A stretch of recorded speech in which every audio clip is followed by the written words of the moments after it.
Bonsoir à tous et à toutes. J'espère que vous allez bien. Je vous souhaite la bienvenue dans les contes de la crypte. Installez-vous dans le noir le plus complet. Écoutez le son de ma voix jusqu'à la fin de la vidéo. Cette histoire s'intitule Le fantôme en pleurs. Ça s'est passé dans un petit village en France. C'était un joli couple avec leur petite fille de 6 ans. Une belle petite fille. Magnifique. Et un jour, ils sont en train de regarder les informations en disant que dans les parages, près de leur petit village, il y a un tueur qui rôde. Un tueur d'enfants. En plusieurs mois, c'est que des petites filles qui disparaissaient et on les retrouvait assassinées, violées, frappées, battues à mort. Et puis bon, puisque ces gens, on l'appelle lui, ils croyaient à cette histoire, mais bon, sans plus. Vous voyez que les malheurs n'arrivent pas à tout le monde. Bref, un mois passe, 2 mois passent, et le mari était au travail, comme d'habitude. La mère gardait la maison. Et puis, en fin d'après-midi, quand elle est partie chercher la mine à l'école, bref, ils reviennent à la maison, tranquillement. Et elle dit à sa fille, ah ben écoute, t'as qu'à jouer dans le jardin pendant que je te prépare le goûter.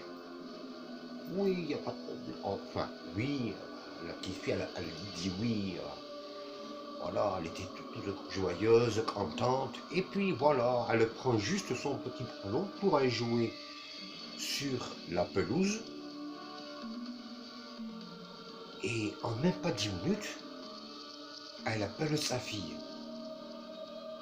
Cindy, Cindy, viens goûter. Mais elle ne voit pas sa petite fille arriver à la maison. Elle se demande pourquoi.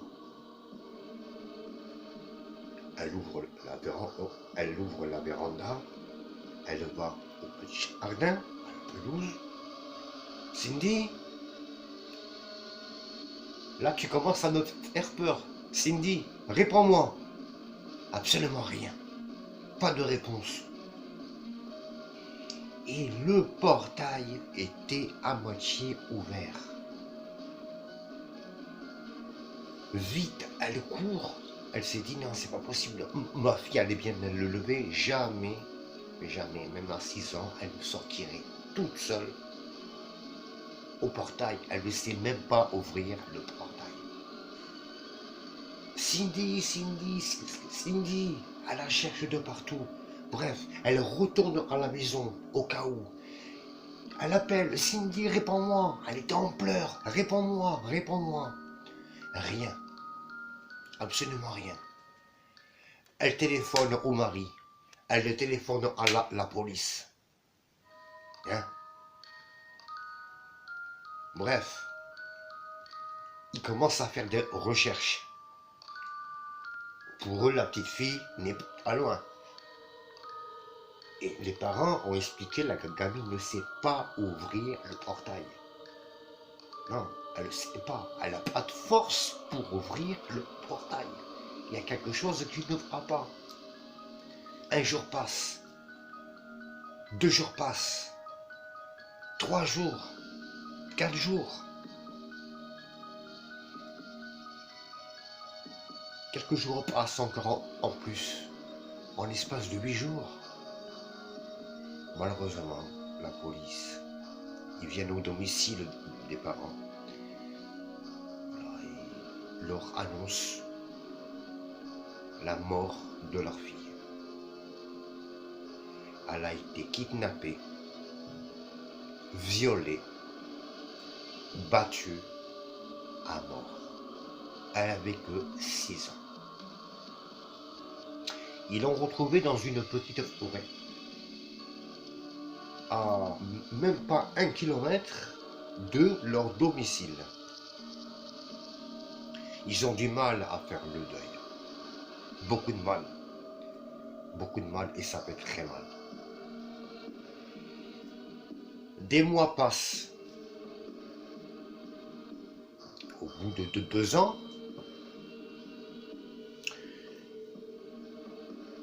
il y a une bande de jeunes qui décident tout simplement, qui n'étaient pas du village, qui décident d'aller squatter dans ce petit bois. Voilà. C'est pas un très grand bois. Bref, c'était des personnes, des jeunes, mais qui étaient majeurs. Ils étaient tous excités, ils marchent, ils délirent. Voilà, ils commencent à blaguer. Et dans le noir le plus total, ils entendent des pleurs. Le pleur d'un enfant. Ils commencent à chercher d'où il pleure. Heureusement qu'ils avaient des grosses lampes. Et de loin, loin, loin, sur un chemin en terre, ils commencent à voir une petite fille vêtue de blanc. De loin, ils s'approchent, et elle pleurait toujours. Et quand ils se sont suffisamment approchés, la gamine, sur sa petite robe, elle avait plein de sang. Ils ont commencé à paniquer. Pour eux, ce n'était pas un fantôme. Vous allez savoir pourquoi. Il y en a un qui dit, est-ce que tu as besoin d'aide? On va prendre le téléphone et on va appeler la police. Voilà, puisque pour eux, la gamine avait l'air complètement perdue. Le moment où il prend le téléphone pour appeler devant ses amis à la police, la gamine, pouf, elle a complètement disparu.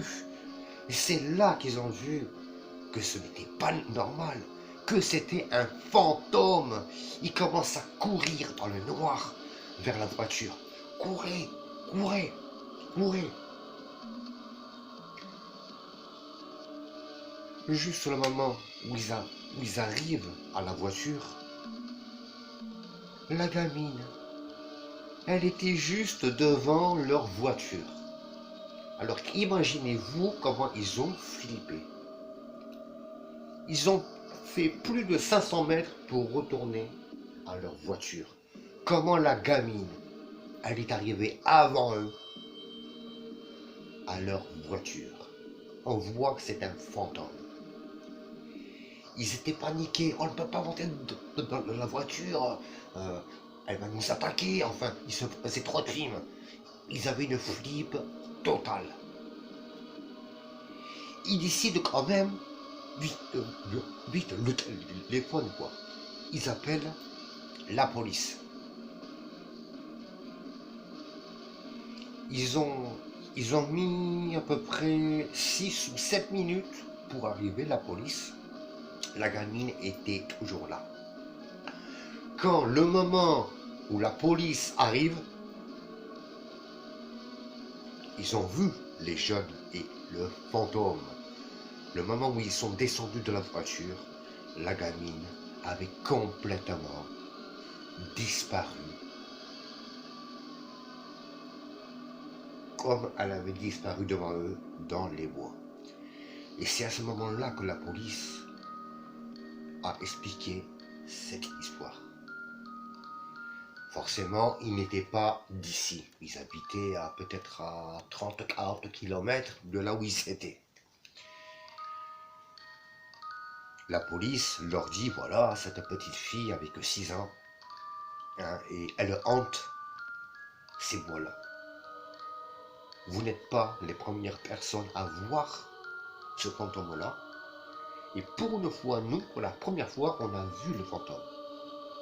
Eux, la police. Voilà. Ils ont expliqué comment elle s'était faite tuer. Et c'est triste, puisque elle erre dans les bois. Elle cherche ses parents. Papa, maman. Seigneur, comment on peut faire du mal? Un gosse, une enfant. Comment on peut faire des choses pareilles? Elle hante cette forêt comme si elle était, voilà. Puisqu'elle s'est fait tuer dans la forêt, elle est perdue. Son âme est perdue. Elle essaie de chercher le chemin de la maison. Pour elle, elle n'est pas morte. Pour elle, elle n'est pas morte. Elle voit les gens. Des fois, elle peut apparaître. Ou elle peut être invisible. On voit que c'est réellement du paranormal. Voilà, mes petits fantômes. J'espère que les contes de la crypte vous a plu. Mettez-moi les commentaires et les pouces bleus. Et je vous souhaite une bonne fin de soirée à tous et à toutes. Et je vous dis merci. Bisous à tous.